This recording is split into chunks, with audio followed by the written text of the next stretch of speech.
ಮಾಜಿ CM SM. Krishna ಅವರ ಆರೋಗ್ಯ ಸ್ಥಿತಿ ಹೇಗಿತ್ತು, ಕೊನೆಯುಸಿರೆಳೆಯೋದಕ್ಕೂ ಮುನ್ನ ಅವರು ಹೇಗಿದ್ರು ಅನ್ನುವಂತ ಎಲ್ಲಾ ಮಾಹಿತಿ ಇದೀಗ ಬೆಳಕಿಗೆ ಬಂದಿದೆ. ಅವರ ಕುಟುಂಬ ವೈದ್ಯರಾದ ಡಾಕ್ಟರ್ ವಿ.ಕೆ. ಶ್ರೀನಿವಾಸ್ ಮಾಧ್ಯಮದ ಜೊತೆಗೆ ಮಾತನಾಡಿದ್ದು ಅನೇಕ ಅಚ್ಚರಿಯ ಅಂಶಗಳನ್ನ ಬಹಿರಂಗಪಡಿಸಿದ್ದಾರೆ. ಮಾಜಿ ಮುಖ್ಯಮಂತ್ರಿ ಎಸ್.ಎಂ. ಕೃಷ್ಣ ಆರೋಗ್ಯದ ಬಗ್ಗೆ ಬಹಳ ಕಾಳಜಿಯನ್ನ ವಹಿಸ್ತಾ ಇದ್ದವರು ಅನ್ನುವಂತಹ ವಿಚಾರವನ್ನ ಇದೀಗ ಅವರ ಕುಟುಂಬದ ವೈದ್ಯರು ಬಹಿರಂಗವನ್ನ ಮಾಡಿದ್ದಾರೆ. ಇದಕ್ಕಿಂತಲೂ ಅಚ್ಚರಿಯ ವಿಚಾರ ಅಂತ ಹೇಳಿದ್ರೆ, ಮಂಗಳವಾರ ನಸುಕಿನ ಜಾವ 2:30 ಸುಮಾರಿಗೆ ಅವರು ಕೊನೆಯುಸಿರೆಳೆಯುವುದಕ್ಕೂ ಮುನ್ನ ಕುಟುಂಬ ವೈದ್ಯರಿಗೆ ದೂರವಾಣಿ ಕರೆಯನ್ನ ಮಾಡಿ ಮಾತನಾಡಿದ್ರಂತೆ.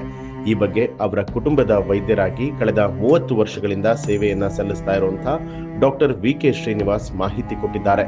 ಕಳೆದ 30 ವರ್ಷಗಳಿಂದ ಎಸ್.ಎಂ. ಕೃಷ್ಣ ಅವರಿಗೆ ಚಿಕಿತ್ಸೆಯನ್ನ ಕೊಡ್ತಾ ಇದ್ದೆ. 1994ರಲ್ಲಿ ಹೃದಯ ಸಂಬಂಧಿ ಸಮಸ್ಯೆ ಆಗಿದ್ದಾಗ ಚಿಕಿತ್ಸೆಗಾಗಿ ಬಂದಿದ್ರು.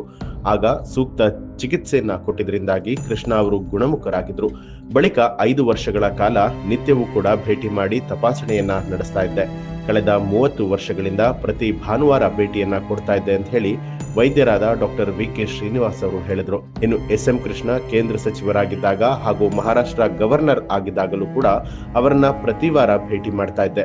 ಒಂದು ಮಾತ್ರೆಯನ್ನ ತೆಗೆದುಕೊಳ್ಬೇಕು ಅಂತ ಹೇಳಿದ್ರು ಕೂಡ ನನ್ನನ್ನ ಕೇಳೇ ತೆಗೆದುಕೊಳ್ತಾ ಇದ್ರು ಅಂತ ಹೇಳಿದ್ರು. ಇತ್ತೀಚಿನ ದಿನಗಳಲ್ಲಿ ಕೃಷ್ಣ ಅವರಿಗೆ ಸ್ವಲ್ಪ ಸಮಸ್ಯೆ ಹೆಚ್ಚಾಗಿತ್ತು. ಅವರ ಹೃದಯದ ಆರೋಗ್ಯ ಚೆನ್ನಾಗೇ ಇತ್ತು, ಆದ್ರೆ ರೆಸ್ಪಿರೇಟರಿ ಸಿಸ್ಟಮ್ ನಲ್ಲಿ ಸ್ವಲ್ಪ ಸಮಸ್ಯೆ ಹೆಚ್ಚಾಗಿತ್ತು. ಹೀಗಾಗಿ ಮಣಿಪಾಲ್ ಆಸ್ಪತ್ರೆಗೆ ದಾಖಲು ಮಾಡಿದ್ದೆವು.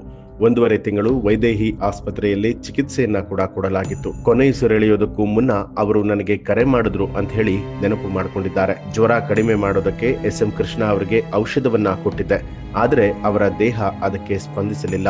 ಬಳಿಕ ದೇಹ ತಣ್ಣಗಾಯಿತು ಅಂತ ಹೇಳಿ ಡಾಕ್ಟರ್ ವಿ.ಕೆ. ಶ್ರೀನಿವಾಸ್ ಅವರು ಮಾಹಿತಿಯನ್ನ ಹಂಚಿಕೊಂಡಿದ್ದಾರೆ.